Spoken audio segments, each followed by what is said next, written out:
আসসালামু আলাইকুম। Welcome to Bushra's simple life. কেমন আছেন আপনারা সবাই? নিশ্চয়ই আল্লাহর রহমতে অনেক ভালো আছেন। আমি বুশরা আরেকটি নতুন ব্লগ নিয়ে আপনাদের মাঝে চলে এসেছি। স্কুলের ছুটি ছিল প্রায় ১.৫ সপ্তাহের মতো। আজকে আমাদের স্কুল খুলেছে।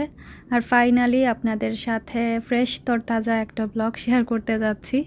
এতদিন তো শুধু পুরনো ব্লগগুলো শেয়ার করে যাচ্ছিলাম। তো যাই হোক, আমার রেকর্ডিং করতে ভালোই লাগছিল, যদিও বা অনেক সকাল উঠে আজকে ক্যামেরাটা অন করেছি। তো আমার হাজব্যান্ডের আজকে হচ্ছে নর্মাল শিফট। ও দিনকে নামিয়ে স্কুল থেকে বলেছে যে এসেই নাস্তা করে বের হয়ে যাবে কাজের জন্য। তো আমি খুব তাড়াহুড়ো করে এসে ওর জন্য ব্রেকফাস্ট রেডি করছি। আর আমি এখনও ব্রাশই করিনি, এত তাড়াহুড়া করছিলাম।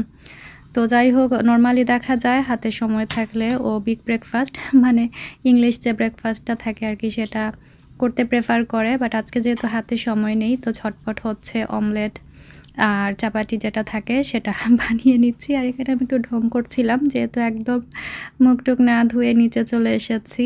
আর ইজান বাবা আজকে এখনও ঘুমে। সংসার জীবনের এতদিন হয়ে গেল, এখন পর্যন্ত লবণের আন্দাজটা আমি পাই না, ২-৩ বারে আমাকে দিতে হয়। তো যাই হোক, আজকে ইজানের স্কুল নেই, আজকে ওদের হচ্ছে ইনসেট ডে। আর দিনের আর কি শুরু হয়েছে, আগামীকাল থেকে ইনশাল্লাহ ওরও স্কুল স্টার্ট হয়ে যাবে। তখন আবার একটা ভালো রুটিন হবে আর কি, একসাথে স্কুলে নিয়ে যাব, একসাথে নিয়ে আসবো।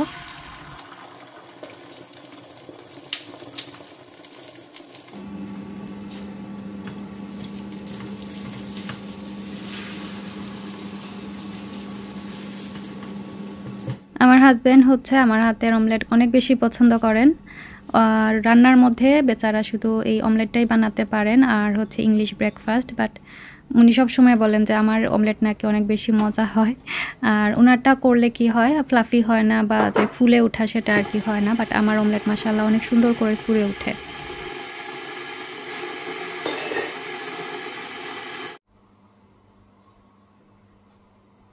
আমাদের বাসার নাজিয়াপা, নসীন, নাজিব ওরা সবাই বাংলাদেশে গিয়েছেন চ্যারিটি পারপাসে, রোহিঙ্গা ক্যাম্পে। তো ১৫ দিনের মতো থাকবেন আর কি। আর মা বাবারা এসেছেন আমাদের এখানে থাকার জন্য। আমরা মানে বাসা তো একা বাসায় ওনারা কি করবেন। আর এদিকে দিনিজানের সাথে থাকলেও ওনাদের ভালো সময় কাটে আর আমাদেরও ভালো লাগে। দিনিজান তো অনেক খুশি। আর আমি চলে এসেছি এখন বাইরে। আর পাতা ঝরার দিন শুরু হয়ে গেছে, গাছপালার অবস্থা খুবই কাহিল। আর এত আলসি লাগে গার্ডেনে এসে এগুলো পরিষ্কার করার জন্য। রোজ বলি যে মনে মনে একদিন মানে বের হব, ক্লিন করব, পরে আর আলসেমি চলে আসে। তো যাই হোক, আমি এখন বাইরে বের হয়েছি, ফ্রিজ থেকে কিছু মাছ মাংস এগুলো বের করব, রান্না করব সেজন্য।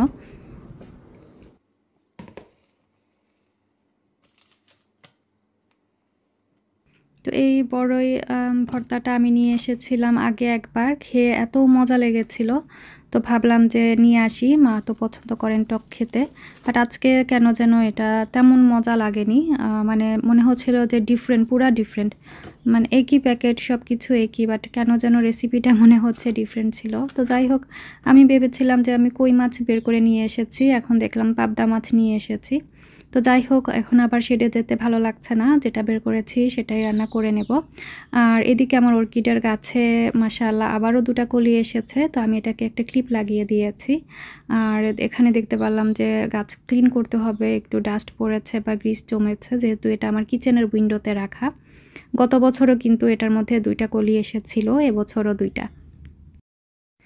সকালে একবার ঘুম থেকে উঠে গেলে পুরোটা দিন যে কোন দিকে যায় আসলে টেরই পাই না, এত ব্যস্ততার মধ্যে যায়, পুরা একটা দৌড়ের উপরে যায়। আর যেদিন রান্নাবান্না থাকে সেদিন তো আরও মানে মনে হয় যে এক্সট্রা ব্যস্ত থাকা যায়। তো যাই হোক, আমি অনেক কাজ করেছি এর ফাঁকে, আর সেগুলো তো আর ক্যামেরা অন করা হয়নি। এখন চলে এসেছি ডাইরেক্ট রান্নায়, মাও উঠে গেছেন। তো আমাদের নাস্তা পানি খাওয়া শেষ।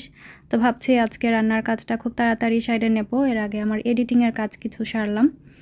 তো আসলে এডিটিং করতেও আমার অনেক সময় চলে যায়। তো যাই হোক, আমি সব কিছু সেরে এখন ঝটপট রান্নায় চলে এসেছি। আজকে চিতল মাছ দিয়ে একটা কাবাবের মতো বানাবো বা বড়া বানাবো। আর একটা হচ্ছে চিতল মাছের যে কুফতা কারি, সেটাও করব, আমার দিন বাবা পছন্দ করেন। আর পাবদা মাছ তো ভুলে বের হয়ে গেছে, তো ওইটাও আর কি ভুনা করব। তো একদম সিম্পল, শুধু পেঁয়াজ কেটেছি, তারপরে কাঁচামরিচ, ধনেপাতা আর ডিম একটা দিলাম।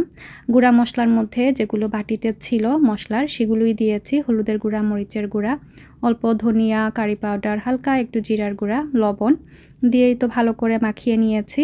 চাইলে একটু চালের গুঁড়া দেয়া যায়, বাট না দিলেও অসুবিধা হয় না।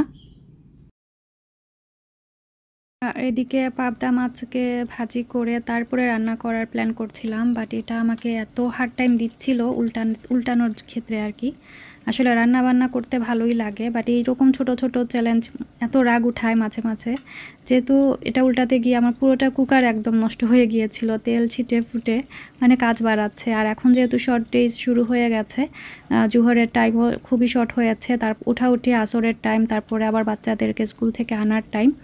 তো এখন মানে দিনের অবস্থা খারাপ হয়ে যাবে, মানে শর্ট ডেজে এরকম হয়, খুব বেশি তাড়াহুড়া লেগে যায়। তো যাই হোক, মাছ ভাজা হয়ে গিয়েছে, আমি ওই পাশে আরও 2টা কারি রান্না বসিয়ে দিয়েছি।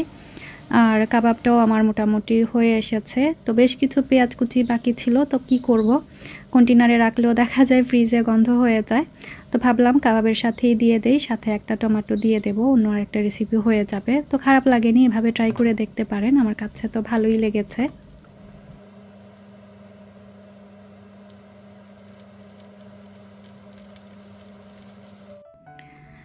রান্নাবান্না শেষ করে এক দৌড়ে হচ্ছে নামাজ আদায় করলাম, খাওয়ালাম, খেলাম, তারপরে আবার স্কুলের রানে গেলাম দিনকে পিক আপ করতে। এসে ওকে খাবার দিয়ে আবারও রেডি করিয়ে নিয়ে গেলাম মাদ্রাসায়।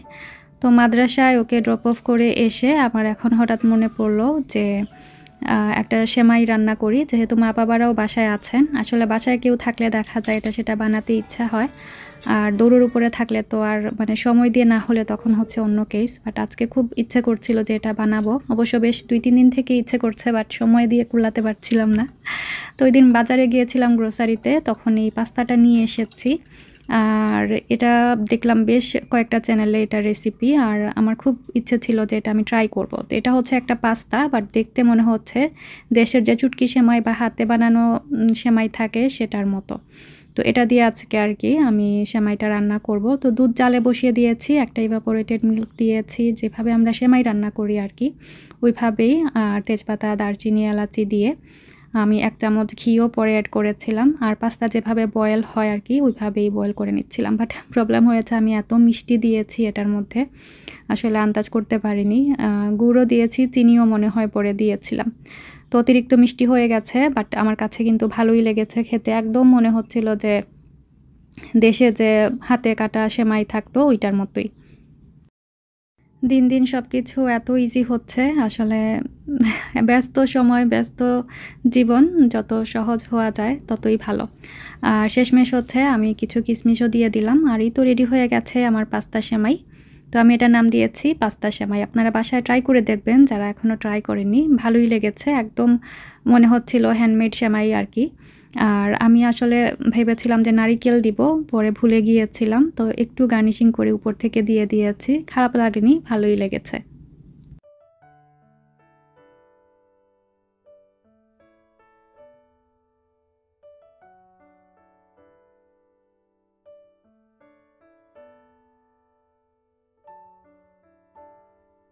তো এই তো দেখতে অনেক বেশি আমি মনে হচ্ছে, আর আমিও সাথে সাথে ব্লগের একদম শেষ প্রান্তে চলে এসেছি। আশা করছি আজকের ব্লগটি আপনাদের ভালো লেগেছে। আর যদি আমার ব্লগগুলো আপনাদের ভালো লেগে থাকে, চাইলে আমার চ্যানেলটি সাবস্ক্রাইব করে আমার পাশে থাকবেন। দেখা হবে, কথা হবে নেক্সট আরেকটি ব্লগে। সেই পর্যন্ত সবাই অনেক ভালো থাকবেন। Stay happy, stay connected. আল্লাহ হাফিজ।